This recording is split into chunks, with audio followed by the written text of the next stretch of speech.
Modi cabinet में अनिल बलूनी को मंत्री बनाया जाएगा या फिर त्रिवेंद्र सिंह रावत को इस बार मौका मिलेगा, या फिर अजय भट्ट वर्सेस अजय टम्टा की लड़ाई होगी?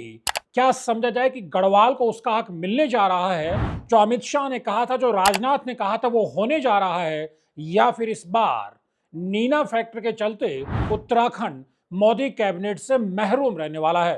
दोस्तों नमस्कार, तनुज के खास चुनावी शो प्योर पॉलिटिक्स विद पवन में आपका स्वागत है। वीडियो की शुरुआत करने से पहले जरा ये दो बयान आप सुनिए, उसके बाद बातचीत को आगे बढ़ाते हैं। कि आप लोग केवल सांसद नहीं चुन रहे हैं, फिर से दोहराना चाहता हूं, आप लोग केवल सांसद नहीं चुन रहे हैं। वारे उत्तराखंड, अकलेमंद इशारा काफी। मैं सिर्फ एक बात कहने आया हूं, अनिल को यहां से भेज दो, गढ़वाल की चिंता मैं करूंगा, आपको डरने की जरूरत नहीं। मोदी जी को एक ऐसा साथी यहां से चाहिए। चुनाव प्रचार की वो तस्वीर आपने देख ली। अब 4 जून के बाद बनी हुई तस्वीर हम आपको दिखाते हैं।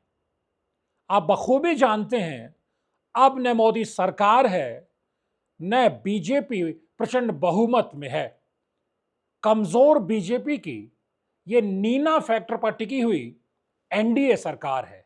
नीना फैक्टर नहीं समझे, नीना माने नीतीश कुमार जो बिहार के मुख्यमंत्री हैं, जेडीयू के नेता हैं, और ना मीन्स चंद्रबाबू नायडू जो आंध्र प्रदेश के मुख्यमंत्री बन रहे हैं। टीडीपी के सर्वे सर्वा हैं, 16 सांसद टीडीपी जीतकर संसद में पहुंची है, और एनडीए की टैली जब आप देखेंगे तो बीजेपी के बाद दूसरे नंबर पर चंद्रबाबू नायडू की पार्टी ही है, और तीसरे नंबर पर नीतीश कुमार की जेडीयू। अब आप समझ सकते हैं कहां बीजेपी ने 370 की लड़ाई शुरू की थी और एनडीए 400 पार की लड़ाई पर था, और उसी वक्त इस तरह के बयान गढ़वाल में पहुंचे। गृह मंत्री अमित शाह ने भी दिए थे कोटद्वार में, और राजनाथ ने भी गढ़वाल की पिच पर अनिल बलूनी की जीत को लेकर यह बड़ा इशारा किया था। लेकिन क्या तस्वीर पूरी तरह बदल चुकी है? क्या अनिल बलूनी फिर चूक जाएंगे? क्या गढ़वाल को उसका हक इस बार मिल पाएगा, या फिर से कुमाऊं का दबदबा कायम रहेगा? क्योंकि पिछले समय हमने देखा अजय भट्ट केंद्र में रक्षा राज्य मंत्री थे, पर्यटन राज्य मंत्री थे, और प्रदेश में मुख्यमंत्री पुष्कर सिंह धामी, यानी दोनों कुमाऊं क्षेत्र से ही आते थे। गढ़वाल में अक्सर ये चीज देखी जा रही थी, खास तौर पर जब से डॉक्टर निशंक को मोदी कैबिनेट से बाहर किया गया था और अजय भट्ट को मौका मिला था, उसके बाद से लगातार गढ़वाल में पैटर्न देखा जा रहा था। और हरिद्वार में हो या गढ़वाल में हो, जिस तरह से कांग्रेस का वोट बढ़ा है और बीजेपी का वोट घटा है, उसके बाद उत्तराखंड की बीजेपी की अंदरूनी राजनीति में इसकी बहुत ज्यादा चर्चा है। क्या वक्त आ गया है कि जो राजनाथ ने कहा था, जो अमित शाह ने कहा था, उस वादे को निभाया जाए और गढ़वाल के विकास के लिए गढ़वाल से सांसदों में खास तौर पर अनिल बलूनी को मंत्री बनाया जाए? मंत्री पद पर दावा त्रिवेंद्र सिंह रावत का भी बेहद मजबूत है। त्रिवेंद्र सिंह रावत का प्रोफाइल बड़ा इसलिए भी है कि वो उत्तराखंड के 4 साल तक मुख्यमंत्री रह चुके हैं, और पूर्व मुख्यमंत्री के नाते अगर उनको केंद्र में ओहदा दिया जाएगा तो कम से कम कैबिनेट मंत्री ही देना पड़ेगा। लेकिन जिस हालात में आज बीजेपी 240 के नंबर पर खड़ी है, और वो जिस तरह से नीना फैक्टर की बैसाखियों पर मोदी सरकार टिकी हुई है, उसके बाद क्या समझा जाए कि उत्तराखंड और हिमाचल जैसे राज्य, हिमालयी राज्य, जहां 100% बीजेपी को रिजल्ट मिला है, जहां का स्ट्राइक रेट 100% रहा है, बावजूद उसके क्या यहाँ के सांसदों को मोदी कैबिनेट में नुमाइंदगी का मौका मिल पाएगा? क्या मोदी कैबिनेट में कुर्सी मिल पाएगी? अब ये नया फैक्टर उभर कर आ गया है, क्योंकि चुनाव प्रचार में जिस आक्रामक अंदाज में अनिल बलूनी के पक्ष में पहले राजनाथ पैरवी करते हैं, फिर अमित शाह उस पैरवी को और धार देते हैं और गढ़वाल के विकास का जिम्मा अपने कंधों पर लेते हैं, उसको अब एक तरह से जमीन पर उतारने का वक्त आ गया है। क्या समझा जाए? ये दबाव अनिल बलूनी भी महसूस कर रहे हैं। वो जानते हैं कि गणेश गोदियाल के मुकाबले कठिन लड़ाई लड़कर वो संसद पहुंचे हैं, और अब गढ़वाल में रिजल्ट उनको देने होंगे। तो त्रिवेंद्र सिंह रावत भी जानते हैं कि हरिद्वार की पिच पर जिस तरह से अपने घर के विरोधियों के बावजूद उन्होंने धारदार बल्लेबाजी की है, अगर केंद्र में उनको नुमाइंदगी नहीं मिलती है तो मायूसी हरिद्वार को भी हो सकती है। वैसे भी हरिद्वार जिले की नुमाइंदगी तो धामी कैबिनेट में भी नहीं है। इसके अलावा ये सांसदों की दिल्ली की लड़ाई है, लेकिन क्या जो 4 जून के नतीजे आए उसके बाद उत्तराखंड की सियासत पर इसका असर क्या है, इसकी भी आज हम बात करेंगे। क्या मुख्यमंत्री पुष्कर सिंह धामी के लिए चुनौती बढ़ने वाली है, या फिर यूं समझा जाए कि मुख्यमंत्री पुष्कर सिंह धामी तमाम चुनौतियों को पार कर चुके हैं और अब वो बेहद मजबूत हो गए हैं। पहले बात अगर मुख्यमंत्री की करें, क्योंकि लगातार ये कहा जा रहा है कि त्रिवेंद्र सिंह रावत का मजबूत होना, दिल्ली पहुंचना, अनिल बलूनी का सांसद बनकर दिल्ली पहुंचना, मुख्यमंत्री पुष्कर सिंह धामी के लिए चुनौती बढ़ना है। प्रदेश में पावर बैलेंसिंग है, अपनी जगह हो सकता है, लेकिन जो राजनीतिक जानकार है वो मानते हैं कि अब दिल्ली बेहद कमजोर हो गई है। इसलिए मुख्यमंत्री पुष्कर सिंह धामी को कम से कम अब कोई खतरा नजर नहीं आता है। बल्कि ये कहा जाए कि जिस तरह से 5 सीटों पर बीजेपी ने जीत दर्ज की है और पड़ोसी राज्य उत्तर प्रदेश की हालत खस्ता हो गई, वहां योगी आदित्यनाथ का, प्रधानमंत्री मोदी का मैजिक ही नहीं चल पाया, तब आप किस तरह से पुष्कर सिंह धामी को कमजोर बता सकते हैं। यानी साफ तौर पर देखा जाए तो इस समीकरण में और इस गुणागणित ने पुष्कर सिंह धामी को पहले से कहीं ज्यादा मजबूत कर दिया है और अब वो एक ताकतवर मुख्यमंत्री बनकर उभरे हैं।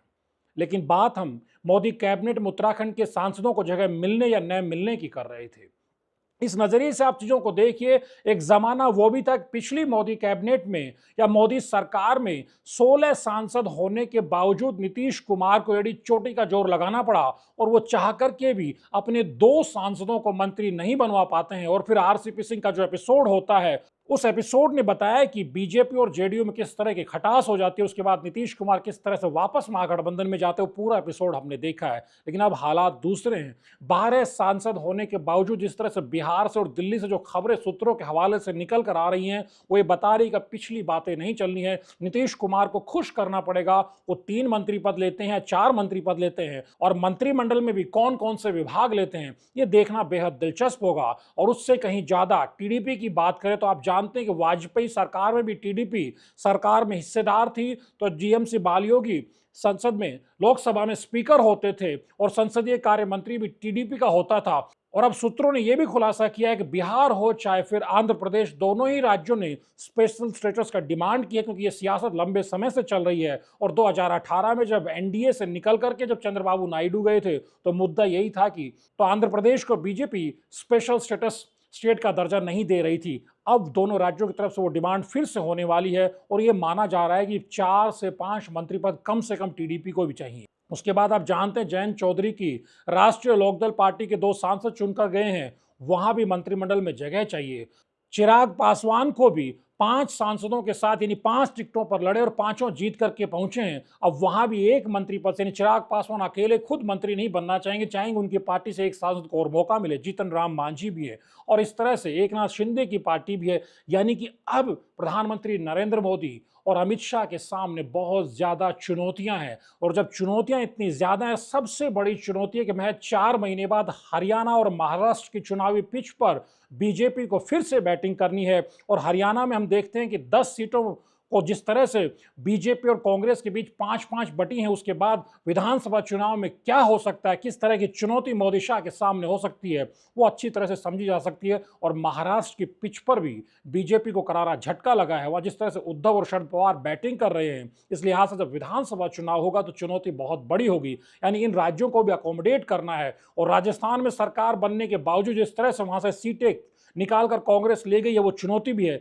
यानी अब मोदी शाह के सामने चुनौती बहुत ज्यादा है। और उसके अलावा योगी आदित्यनाथ का स्टैंड क्या है, आरएसएस की लाइन और रणनीति क्या है, उसका अभी खुलासा भी नहीं हुआ है। यानी इस वक्त प्रधानमंत्री मोदी हों या अमित शाह हों, बेहद कमजोर विकेट पर बैटिंग कर रहे हैं। ऐसे में क्या समझा जाए कि उत्तराखंड चूक सकता है? यानी 5 सांसद देने के बावजूद क्या उत्तराखंड महरूम हो सकता है? या फिर हो सकता है कि जब बड़े बड़ों को बहुत कुछ दिया जा रहा हो तब थोड़ा बहुत कुछ उत्तराखंड के हिस्से भी आ जाए और अनिल बलूनी, अजय भट्ट, अजय टमटा में से किसी को किसी विभाग में छोटा मोटा राज्य मंत्री बना करके खाना पूर्ति की जाए।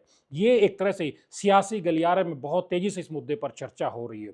कुल मिलाकर यह समझा जा सकता है कि त्रिवेंद्र सिंह रावत पूर्व मुख्यमंत्री हैं, अच्छी खासी जीत लेकर के हरिद्वार से गए हैं और उनको कम से कम कैबिनेट मंत्री के तौर पर एडजस्ट किया जा सकता है। तो क्या एक कैबिनेट बर्थ उत्तराखंड को मिल सकती है? या फिर अनिल बलूनी की वकालत जिस तरह से गृह मंत्री रहते हुए अमित शाह ने की और रक्षा मंत्री रहते हुए राजनाथ ने की, क्या उस पर एक्शन होने वाला है? क्या अनिल बलूनी को मौका मिलने वाला है? क्योंकि अनिल बलूनी को लेकर के यह भी कहा जाता है कि 2017 में उत्तराखंड में जब बीजेपी की सरकार बनी तो 2 नाम ऐसे थे। त्रिवेंद्र सिंह रावत को मुख्यमंत्री बनाया जाता है, दूसरे नाम भी रेस में चल रहे हैं, लेकिन अनिल बलूनी और डॉक्टर धन सिंह रावत का नाम उत्तराखंड में जब भी मुख्यमंत्री की रेस शुरू हुई, उन दोनों का नाम हर बार चला।